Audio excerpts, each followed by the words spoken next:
Colossians. Reporting in progress. Colossians in chapter 3.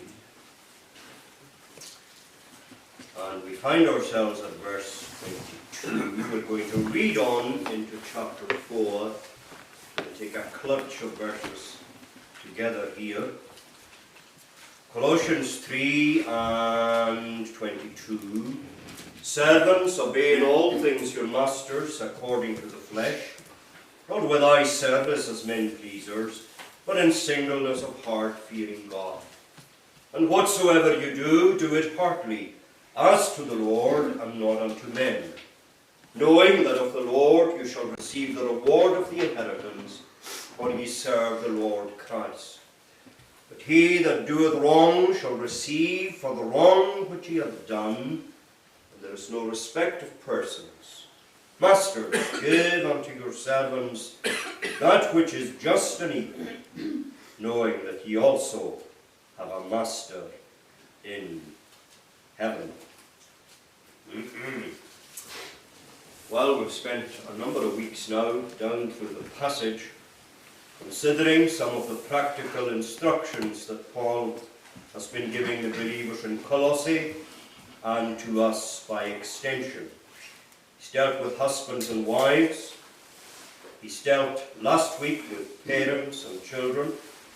And now we come to the third one, which is servants and masters. He deals with the servants in verses 22 through 25, and then verse 1 of chapter 4, we have the masters. Now, when Paul says servants, we know that for the most part he meant slaves.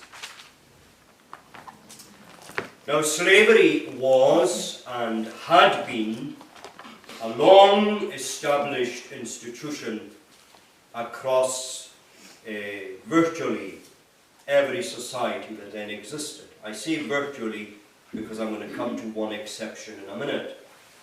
But virtually every society that existed.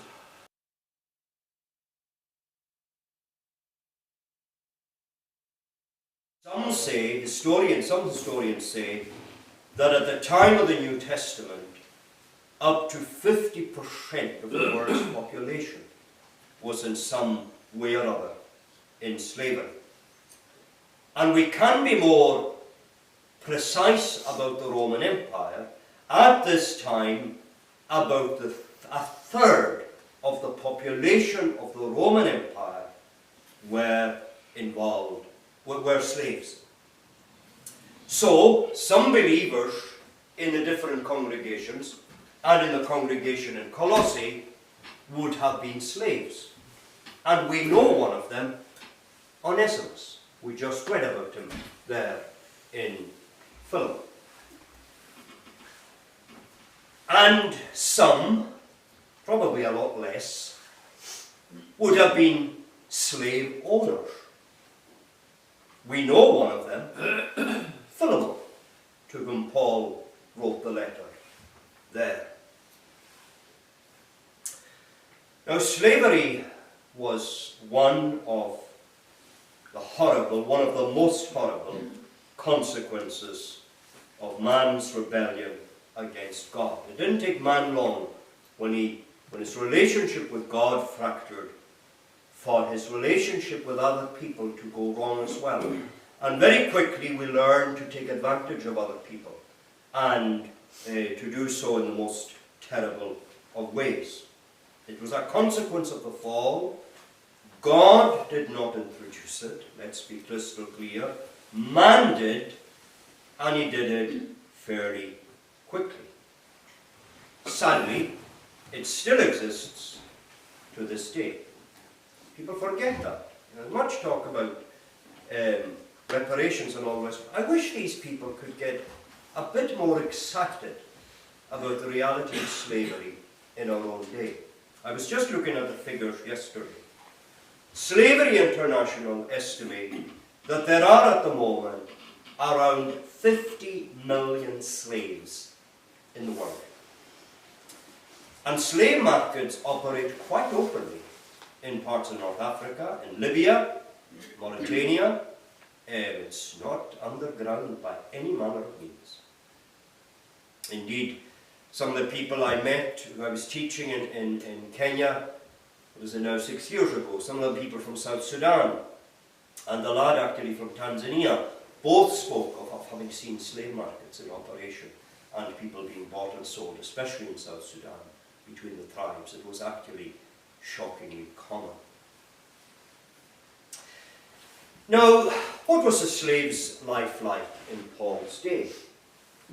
Well, the reality is that it varied widely as to the situation. Many of them were treated badly, very badly, but not all of them. Some could command a fair degree of respect and a measure of power in their master's house. You remember Joseph. He was a slave in Egypt. He was in Potiphar's house. And gradually it reached a stage where Potiphar practically left the running of the house to him. He was more or less in charge, day by day, of what was happening in the house. He was not out in the fields being flogged day and daily. But he was still a slave. And even the ones whose lives were easier and better were still slaves. And there's another example coming to my mind. Remember the centurion in the Gospel in Luke 7. The servant that he beseeches for, that wasn't a slave. But he obviously treated that slave very well, and he went to the Lord and pled for that slave's life. But even the ones whose situation was more tolerable, can I put it like that, at the end of the day, they were still slaves. And that begs the question as to why Paul and the rest of the apostles didn't oppose it more. Why didn't they fight for its abolition? Why do they seem so willing, as we have it here, to accept the situation and even some would say to some measure enable it? Well, it's a fair question. And I think this is the answer. First of all, we've got to remember that the church in Paul's day was a minority of a minority. It was a tiny minority, and it had no political power whatsoever. It had access to zero avenues of political power. It had no voice whatsoever. They could not even begin to change the established order of society. It's hard enough in our own day. Well, it was impossible then. And even when Christian men and women, and without them, the Atlantic slave trade might never have come to an end. When Christian men and women like Newton and Wilberforce began to press for an end of our involvement in it, it proved extremely difficult. And that was with Wilberforce a member of Parliament and having all sorts of connections. The apostles had zero connections. They were a despised minority who had no power to change anything. But furthermore, even if they had tried to do it,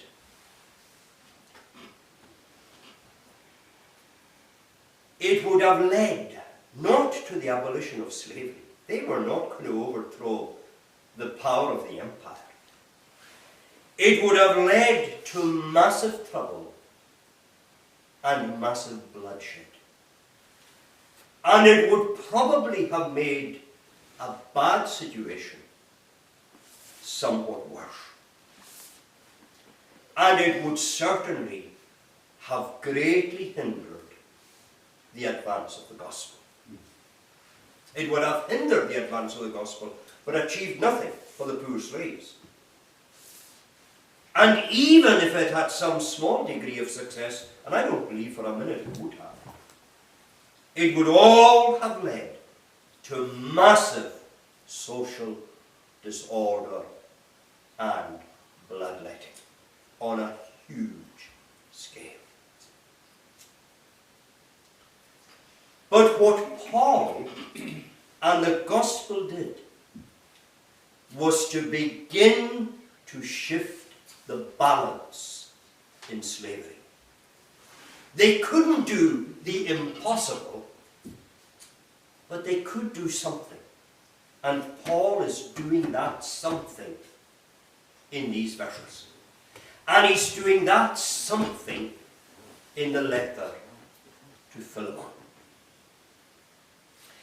They could begin to shift the balance.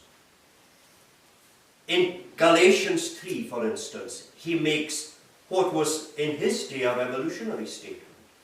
In Christ, he said, there is neither bond nor free. And he's firing a shot directly at the institution.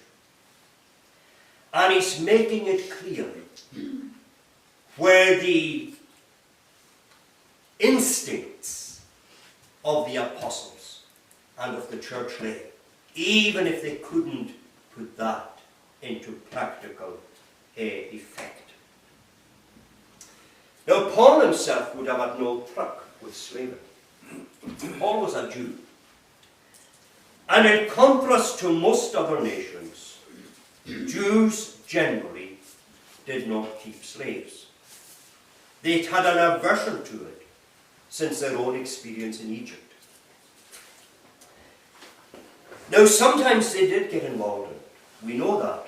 But it's very interesting. You look at it. The times they got involved in its sordid trade of slavery was always at low spiritual ebbs in their history as a people. When they were at their best spiritually, they took little or nothing to do with this abhorrent practice. But maybe you're thinking and you're saying, does the Old Testament not talk about it? Yes, it does.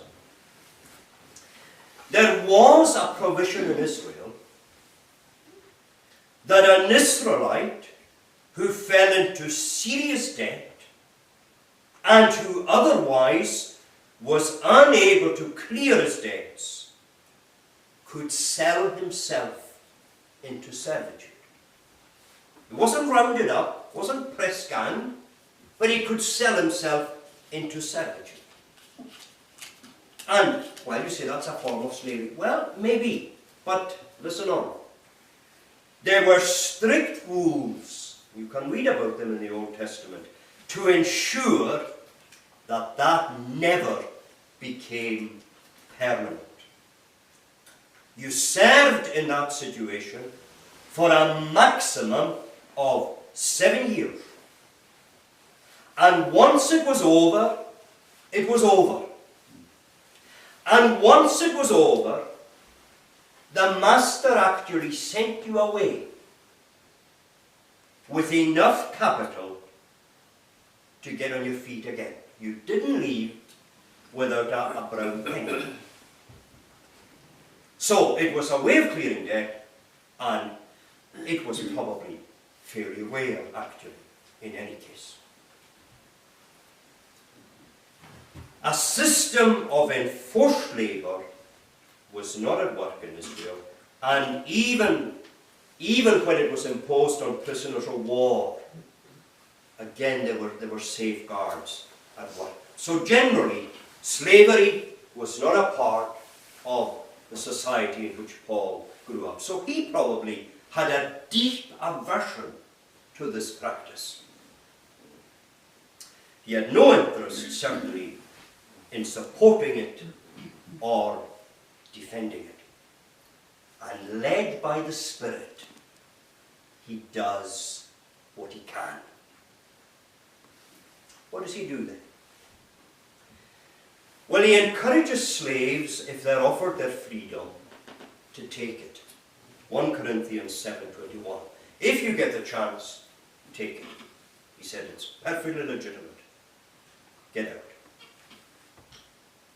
Secondly, as we already saw, in the epistle to Philemon, he instructed Philemon to show kindness and mercy to Onesimus, even though Onesimus had stolen from him and had run away and, in normal circumstances, would be in line for the most horrible of punishments.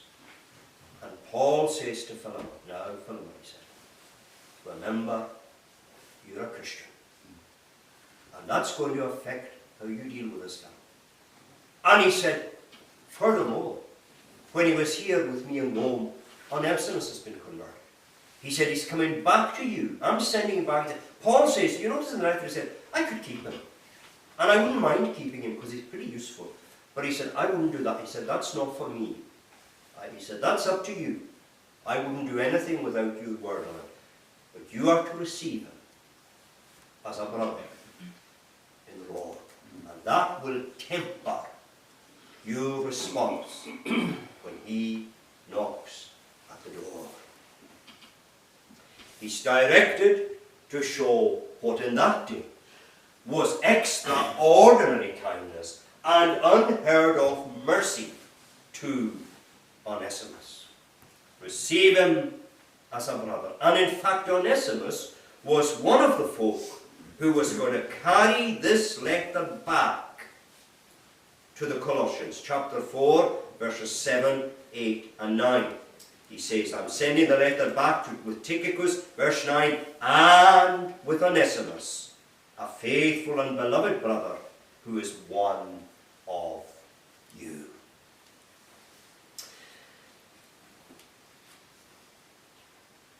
So what counsel did Paul give them?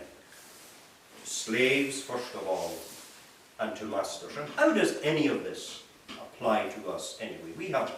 We have no slaves, and we never will. Well, we have employers, and we have employees.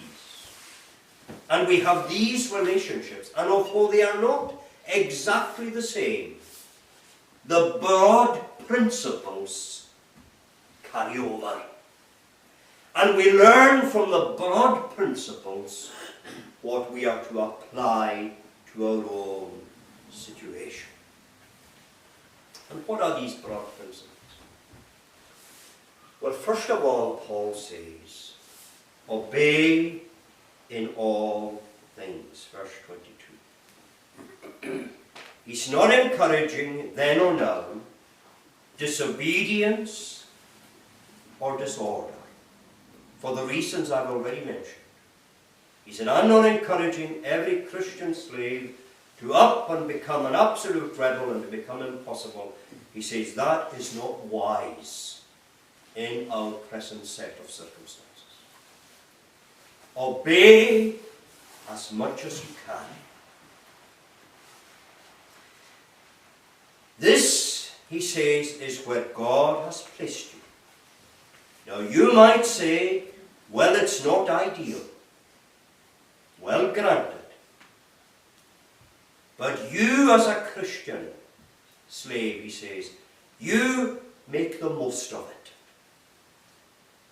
And God is able to turn it into a blessing for yourself and for others. And he could have cited the example of Joseph just to demonstrate that. Or he could have taken them to Daniel, Shadrach, Meshach, and Abednego, who were effectively slaves in the Babylonian Empire, at the top of the civil service, but they were still there under duress. Look at the way the Lord prospered and helped them. Daniel obeyed as much as he could. So did Shadrach, Meshach, and Abednego. Now, of course, a point came when they couldn't obey anymore, when they were expected to bow down before the golden image. And they said, you know this? We are the most easy and loyal employees you have, Emperor. But if you're asking us to break God's law, we can't do that. But in ordinary circumstances, he says, you just walk away.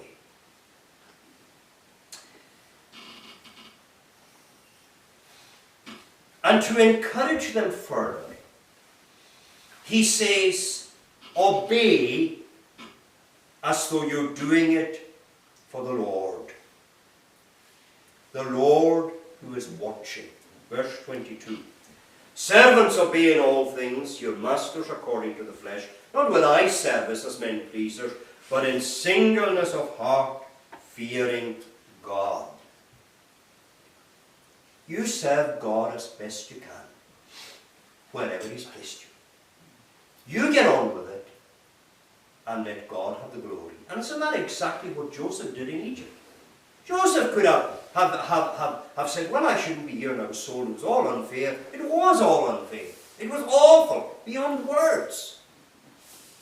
But he said, I will be the best servant Potiphar has. And God will have the glory. And that's exactly what happened. You serve Him to your best of ability there. Doing it, as he says in verse 23, as to the Lord and not to man. Do it as though you were in the Lord's service. This is how the Christian is to work. This is really the much aligned, miscalled Protestant work ethic. There is such a thing. There is such a thing. I'm not down that yourself, but this is effectively what it is. You do your best. You're doing it for the Lord. Whatever you do. Whether you're working in the kitchen, whether you're working for somebody else, whether you're an alum or wherever you might be, you do it as to the Lord. The Lord is watching, the Lord is there, you're doing it for Him, wherever you are. We might put it like this: who do you really work for? Now somebody might say, well, I work for this employer, I work for that employer. My friend, you're a Christian, you're really working for the Lord. You're in His service. And you get on with it in that situation. But, you say, I have a problem. My problem is this: my master is often unfair. Now, no doubt many of them could say that. Well, says Paul, if you do what's right, even if you don't get a reward from your master, the Lord will reward you. And that's what he's saying in verse 24. Knowing that of the Lord you shall receive the reward of the inheritance, for you serve the Lord's Christ. You do it, even if they're unfair. You just remember the Lord will deal with these things. The Lord will sort it all out. Warren Wiersbe has a story about a friend of his who was sacked because he worked too hard. Sacked because he worked too hard. It's a bit like Daniel, actually. The others in the place were bone idle, and he was falsely accused of something. And the man was sacked. But he said, you know this, the Lord, over a period of time, vindicated that man and rewarded him. At the end of the day, he could say, I didn't lose on it at all. He said, I left it with the Lord. It's classic, verse 24. Knowing that of the Lord you shall receive the reward of the inheritance. You serve the Lord Christ. He is no man's debtor. But on the other hand, if you do wrong, even if your master doesn't see it, even if he doesn't punish you, the Lord will. And that's what verse 25 is about. But he that doeth wrong shall receive for the wrong which he hath done. There is no respect of persons. So he said, I don't want you slacking and being a poor servant and thinking, well, the master's not seeing me. He said, you remember, the Lord is seeing you. There's no respect of persons. So if you're mistreated, the Lord can put that right. And if you're misbehaving, the Lord will deal with it. You see how succinctly brings the whole thing together. And furthermore, he says, and he doesn't say it so much here, but it comes up, I think it's maybe in Ephesians 6. Furthermore, if you have a Christian master, don't take advantage of that and slack off. Indeed, do it all the more diligently, because he is your brother in the Lord, as well as your boss. Give it even more. So that's what he says to the servants. What are the principles? Well, do I need to go through them? The Christian ought to be the best at their job. They ought to obey orders as much as they possibly can. They ought not to argue unnecessarily. They ought, in fact, to be a model employee, whether anyone is watching or not. Now, there's an interesting example of this that I came across. I can't remember if I shared it with you or not. There's quite a number of young believers in Israel, of course, teenagers, coming to Christ, and in Israel they have a form of national service. So you serve in the IDF, the Israeli Defense Force. And what has happened in the last number of years is that a number of these young Christians have been serving in the IDF. And the senior figures in the IDF, and this is well documented, have noticed that these young Christians, they obey orders, they get on with the job, they don't mess about, and they're being promoted. They are being promoted up through that system. They are seeing they're different. They're trustworthy. You can turn your back on these people and know that they'll get on with it. And isn't that remarkable? I think it's astonishing. Because these young people, as they are promoted, who knows how far into the levers of power in that nation will go? Who knows what blessing that will bring in our ripple effect across that whole society? But this much we know. They are an absolute credit, generally speaking, to their profession. Now, there's not a huge number of them, but there's enough of them for it to be noticed. No shoddy workmanship. Let the quality be such as you would give to Christ himself if you were giving it to him. You are to work whether anyone is watching or not, and as you follow these principles, the Lord will bless and reward in his own way. What if unsaved colleagues take advantage of me? Well, in a sense, I've already touched on that. I can't remember, it's Phil Arthur who says, well, it's better that than that you do the wrong thing. There's a lot of truth there, isn't there? And you know, there are some things that have to be left to the Lord. But the Lord over time can work things out. It's quite remarkable, you know.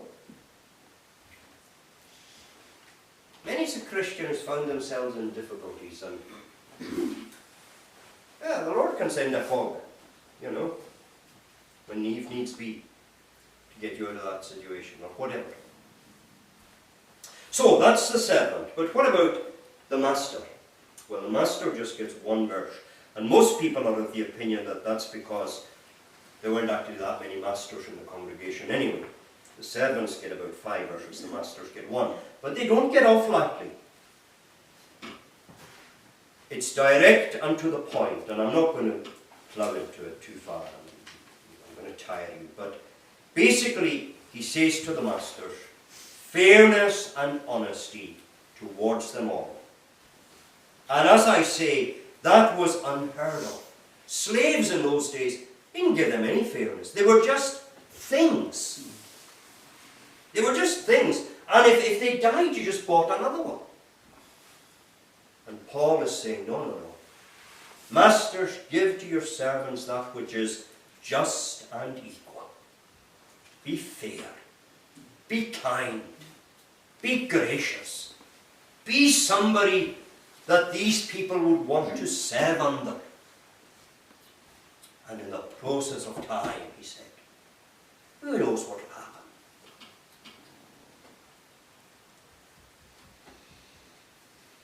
Knowing, verse 1, that you also have a master in heaven. He's watching and he's rewarding. So, as I try to tie all this up, the gospel didn't immediately destroy slavery. No, it didn't. That's right. But it gradually changed the dynamic of the relationship between the servant and the master. And the day came when, through the influence of the gospel, men like John Newton and William Wilberforce were able to bring such pressure to bear that our own nation led the way, vilified as it often is. If only people knew their history better, they would know that it led the way to abolish it as much as it could. And it did it at huge cost. It cost the nation a huge amount. And it cost the lives of around 700 British sailors as they tried to stop and blockade the trade. But the Lord blessed their efforts, and our involvement in it came to an end. But I better not finish on that note. The gospel describes believers as servants. We are all servants. But we have the best master. He doesn't have to be told to be just and kind. He is always just and kind. And none of his servants want to be released. Not one of them. They want to be his servants forever. And isn't that what they're doing in glory? His servants shall serve him. They shall see his face, and they shall serve him. They are servants forever. The day you became a Christian, you became a servant. And you'll always be a servant. A servant in this world, and he promises the best of kindness and the sweetest of grace, and a servant above, where service is bliss. There's no other word, is there? Well, with that, may God bless his word into our hearts tonight. Shall we say, in conclusion, Psalm 86.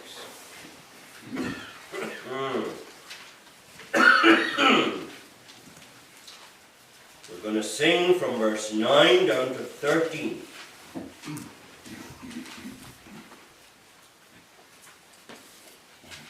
All nations whom thou made shall come and worship reverently before thy face, and thee, O Lord, thy name shall glorify. And he goes on to speak of serving the Lord with his whole heart. And isn't that exactly what we've been talking about?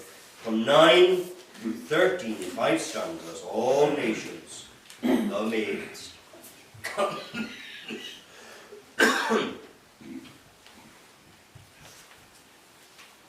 All nations whom thou madest shall come and worship reverently before thy face,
of God the Holy Spirit, rest on and abide with you all, now and forevermore.